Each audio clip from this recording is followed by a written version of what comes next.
말씀대로 믿고 살고 누리는 올데이 큐티 배명 목사입니다. 오늘 큐티 본문은 사도행전 7장 30절에서 43절 말씀입니다. 오늘 큐티는 말씀을 거절한 결과라는 제목으로 스데반의 설교에 관한 묵상입니다. 말씀 질문입니다. 왜 절하고자 만든 형상을 버리겠다고 하실까요? 하나님은 이스라엘 자손을 구원할 지도자로 모세를 택하십니다.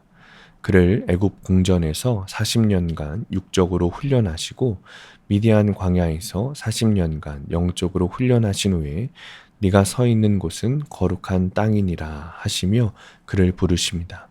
그리고 그를 애굽으로 보내 백성을 구원하게 하십니다. 34절입니다. 내 백성이 애굽에서 괴로움 받음을 내가 확실히 보고 그 탄식하는 소리를 듣고 그들을 구원하려고 내려왔노니 이제 내가 너를 애굽으로 보내리라 하시니라. 이렇게 하나님은 택자인 우리를 훈련시키셔서 사명의 자리로 보내십니다. 하나님이 선택하신 성도는 하나님이 보내실 때 순종해야 합니다. 훈련의 결과는 순종입니다. 스데반은 하나님이 모세를 이스라엘 백성의 속량자로 보내셨다고 밝힙니다. 유대인들이 가장 존경하는 인물이 바로 모세였습니다.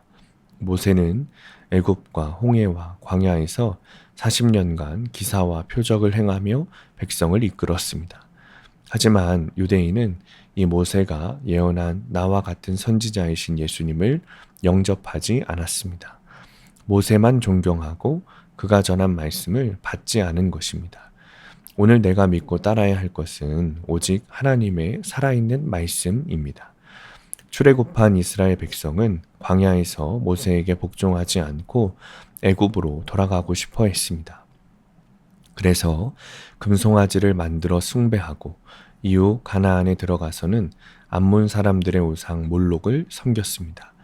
또한 아수르 사람들이 섬기던 토성을 가리키는 레판의 별을 숭배했습니다. 41절입니다.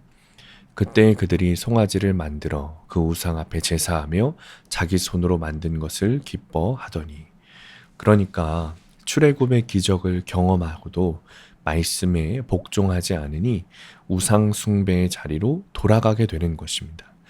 말씀에 순종하지 않으면 우상 숭배의 덫에서 벗어날 수 없습니다. 적용 질문입니다.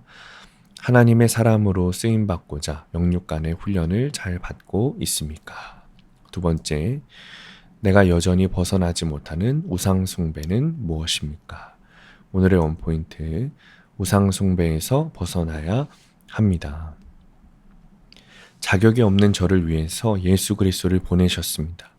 모든 선지자보다 뛰어나신 분입니다. 구원은 그분 외에 불가능합니다. 그러니 우리는 우상 숭배가 아니라 오직 예수님을 구원자로 믿어야 합니다. 오늘도 주님 말씀에 순종하여 거룩을 살아가는 하루가 되시길 축복합니다. 기도하겠습니다. 주님, 자격이 없는 자를 주님을 십자가에 죽이심으로 구원하셨습니다. 주님, 그것이 내 영혼에 새겨지게 하여 주옵소서. 오직 주님을 바라보며 우상 숭배를 하지 않고 오직 주님 안에서 살아가게 하여 주옵소서. 예수님의 이름으로 기도합니다. 아멘. 오늘 큐티 말씀을 적용한 한 성도님의 큐티 묵상 간증입니다. 작년에 저는 허리 디스크 파열로 2번의 시술을 받았습니다. 이 일로 늘 불안해하며 금송아지 우상을 섬긴 이스라엘 백성처럼 제 몸을 열심히 움직여 인정받고자 애쓰는 저 자신을 직면하게 되었습니다. 그리고 저와 닮은 친정 어머니가 생각났습니다. 아버지의 외도, 오빠들의 이혼과 별거, 여동생의 자살 사건을 겪은 어머니는 일로 피하며 사셨고 저는 그런 어머니를 정죄했었습니다. 몇 년 전 내경색으로 말이 어눌해진 어머니는 교회에서 실족하신 후 사이비 종교인 파룬궁에 빠져 저를 멀리하셨습니다. 저는 예수님을 거절하고 이단을 택한 어머니가 원망스러웠습니다. 하지만 공동체의 양육으로 예수 믿게 해준 부모가 최고의 부모임을 인정하게 되었습니다. 그러다 어머니는 우연히 뇌동맥류가 발견되어 수술을 받으셔야 했습니다. 어머니는 수술을 앞두고 신방 오신 목사님을 통해 영접 기도를 드리셨습니다. 그리고 상간녀 앞에서 남편에게 아줌마 소리를 들으며 사셨던 일과 막내딸의 자살이 자신에게 무시와 거절의 사건이었다고 나누셨습니다. 목사님은 그럼에도 가정을 지킨 일을 하나님은 가장 귀히 여기세요 라고 말씀해 주셨습니다. 이후 어머니는 제 손을 잡고 이렇게 기도하셨습니다. 하나님, 지난 날을 생각하니 부끄럽습니다. 하나님을 모르고 살았던 걸 용서해 주세요. 이제부터는 하나님을 따르겠습니다. 이렇게 우상을 섬긴 죄를 회개하신 어머니는 후에 아버지와 함께 세례를 받으셨습니다.